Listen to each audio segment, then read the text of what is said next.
பண்டவாளம்லாம் ஒரு நாள் தண்டவாளத்தில் என்ன செய்யும்? வசனத்துக்கு மாறாக எல்லாம் போனா ரொம்ப காலம் நிற்க முடியாதுயா. எழுப்புதலுமே வேத வசனத்தின்படி தான் வரும். எழுப்புதல் கூட எதன்படி தான் வரும்? வசனத்தின்படி தான் வரும். நூதனமாலாம் வராது. மூத்த போதகர்கள் கெஞ்சுறாங்க, கதறாங்க, யாரையும் மதிக்கல. அதுக்கு ஒரு குரூப் அவனை ஏத்தி விடுறதுக்கு. எத்தனை ஆட்டக்காரர்கள் ஆராதனை வீரனா எழும்புனா ஆட்டக்காரனா எழும்பிட்டாங்க. யாரையும் மதிக்கல.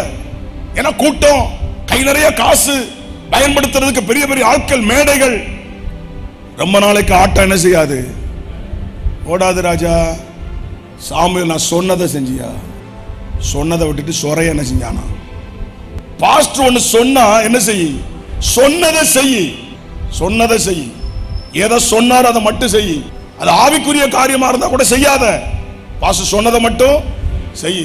நீ பலியிடுவதை பார்க்கலாம் கீழ்ப்படிதல் தான் உத்தமம். உங்ககிட்ட வேற ஒன்னையும் கர்த்தர் எதிர்பார்க்கல. நான் உனக்கு சொல்றதை என்ன செய்? செய். தேவனுடைய காரியத்தை கூட எப்படிதான் செய்யணும்? தேவ சித்தத்தின்படி தான் செய்யணும். அழிக்க சொன்னா என்ன செய்யணும்? அழிக்கணும். கம்ப்ளீட்டா அழிச்சிட்டு வர சொன்னா முழுசா அழிக்க உனக்கு விருப்பம் இல்லை. இன்னைக்கு நான் சொல்றேன், தேவன் எதை அழிக்க சொல்றாரோ அதை அழித்து விடு. எதை விட சொல்றாரோ விடு. என்னைக்காவது நமக்கு பிரயோஜனமா இருக்கும். இன்னும் அந்த ஜாதகத்தை வீட்டுல பத்திரமா வச்சுக்கிட்டே இரு. தீய வச்சு கொளுத்த வேண்டாமா? அதை அந்த ஜாதக புத்தகத்தை இன்னும் அதை பத்திரமா வச்சு என்னைக்காவது ஒரு நாள் என்ன செய்யும்? உதவும். எதை அழிக்க சொல்றாரோ அழி, எதை விட சொல்றாரோ விடு, எதை புதைக்க சொல்றாரோ என்ன செய்?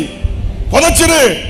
ஜாதகம் அல்ல, தேவனுடைய கரம் நம்மை நடத்தட்டும்.